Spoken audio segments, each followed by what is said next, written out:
Lobby in Worlds allows you to run multiple game instances on a single server, but it also acts as a matchmaking lobby. This is perfect for games that do not require a lot of resources, such as a card game, a turn-based game, or other small world or lightweight games such as Among Us. Lobby in Worlds is expandable but comes with several features included.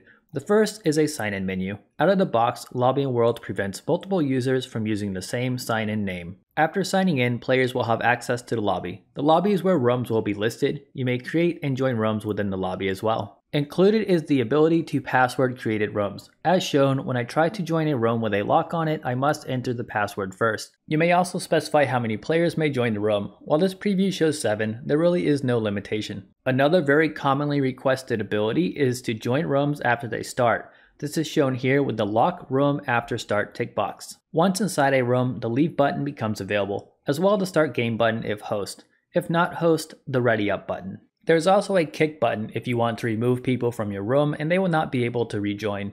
Ready up is an optional feature which requires all players to toggle into ready state before the host may start the game. If the host leaves, then the next available player will become host. The ready up feature is not actually hard-coded into Lobby in Worlds. It was something I added using the customization option of this project, just to show you that you can do quite a bit without having to modify the core project.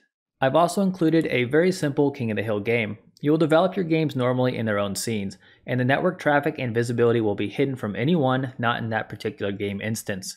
In the game demo, I included tips and examples on several commonly asked questions, such as only spawning players after everyone loads the scenes and more. Lobby in Worlds is intended to get you going with an easy to set up lobby system, sorting out game instances for you, letting you focus on developing the game itself.